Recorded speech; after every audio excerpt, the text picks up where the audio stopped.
अब ये है कि जब हम कम्युनिकेशन करते हैं तो क्यों कम्युनिकेशन करते हैं, क्या ऑब्जेक्टिव है या क्या फंक्शंस हैं जिसको अचीव करने के लिए हम लोग कम्युनिकेशन एक दूसरे से करते हैं। There are lot of objectives and functions, लेकिन मैं चंद आपसे शेयर करता हूं। First one is control behaviour. जब भी हम किसी से बात करते हैं तो हम उससे जब कम्युनिकेट कर रहे होते हैं तो बेसिक ऑब्जेक्टिव हमारा ये होता है कि वो हमारे मैसेज को सुने, अंडरस्टैंड करे और फिर उसके मुताबिक अपने बिहेवियर को अडॉप्ट करे। अगर कोई किसी को ग्रेटिंग कर रहा है तो हम उसे ये कहते हैं कि इन रिटर्न वो भी प्रॉपर तरीके से ग्रेटिंग करे।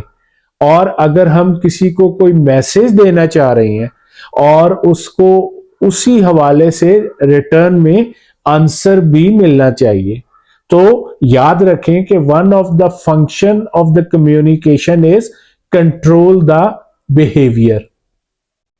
Another function could be motivate for what is to be done। बड़ा इंपॉर्टेंट पॉइंट है कि जब हम किसी से मैसेज शेयर करते हैं तो हम उस इंडिविजुअल को मोटिवेट करते हैं कि वो इंडिविजुअल वैसा काम करे जैसा मैं चाह रहा हूं। लेट्स सपोज मैं अपने एक कुलीग को कहता हूं कि बराए मेहरबानी मुझे एक गिलास पानी दें, kindly give me 1 glass of water. तो अब क्या होगा कि जब भी वो नेक्स्ट इंडिविजुअल मेरा ये मैसेज सुनेगा तो वो मोटिवेट होगा कि वो 1 ग्लास ऑफ वाटर मुझे दे। तो हमारी कम्युनिकेशन ने उसको ये मैसेज दिया कि जो मैंने कहा है वही काम वो करे और मोटिवेट करे उस काम को। Another function could be provide chance for emotional expression. देखें, जब हम बात कर रहे होते हैं किसी से भी तो उस वक्त हमारे इमोशंस, हमारे एक्सप्रेशंस बहुत ज्यादा इंपॉर्टेंस रखते हैं। फॉर एग्जाम्पल, अभी जब मैं आपसे बात कर रहा हूं, अगर तो मैं स्माइल करूंगा तो ह्यूमन नेचर है कि इन रिटर्न जो भी मेरा स्माइल देखेगा वो इन रिटर्न मुझे भी स्माइल ही देगा। ऐसा नहीं हो सकता कि वो जो है फौरन गुस्से में आ जाए या वो फियर फैक्टर को नोटिस करे, बल्कि क्या होता है कि हमारे जो भी इमोशंस हैं या एक्सप्रेशंस हैं उसको वो जज करता है, उसको रीड करता है और उसके मुताबिक ही आपको आंसर देता है। ठीक है। और fourth one is provide info for decision.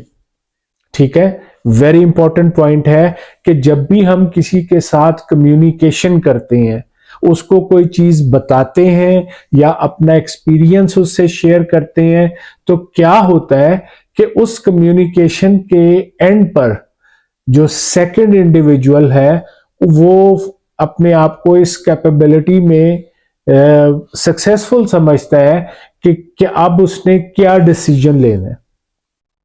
ठीक है, तो डिसीजन मेकिंग उसके लिए आसान हो जाती है।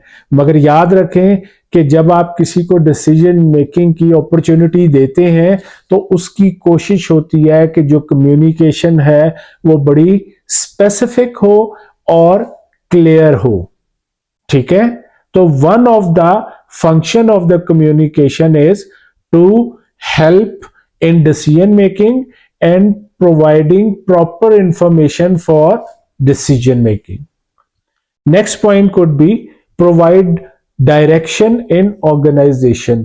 जब हम बिजनेस कम्युनिकेशन की बात करते हैं, लेट्स सपोज हम मीटिंग्स करते हैं, हम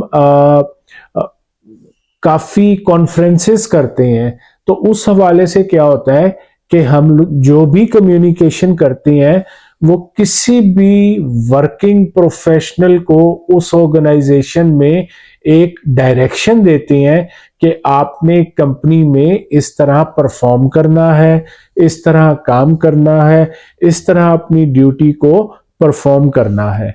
तो इन अदर वे कि जब भी आप किसी ऑर्गेनाइजेशन में हैं या किसी भी मीटिंग में हैं, तो फ्लो ऑफ इंफॉर्मेशन का ऑब्जेक्टिव यही होता है कि कंपनी का बिजनेस, कंपनी को सक्सेसफुल बनाना और कंपनी को किस तरह लेके चलना है। ठीक है। उसके बाद नेक्स्ट आ जाता है help in social interaction. Very important point.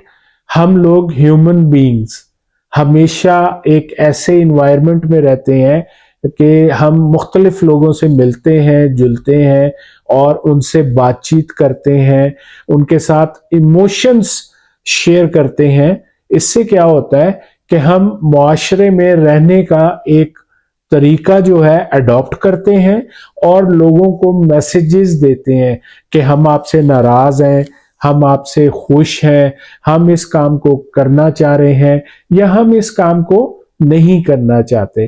तो इसका मतलब है कि मैसेजेस ट्रांसफर जो है वो किसी भी सोशल इंटरेक्शन में हेल्पफुल होते हैं कि आप एक दूसरे से कम्युनिकेट कर सकें। तो ये चंद मैंने आपसे फंक्शंस, ऑब्जेक्टिव्स शेयर किए हैं जो कि किसी भी कम्युनिकेशन में हो सकते हैं। इसके अलावा बेशुमार और फंक्शंस भी हैं और ऑब्जेक्ट्स भी हैं, ऑब्जेक्टिव्स भी हैं जो कि आप परफॉर्म कर सकते हैं with the help of communication.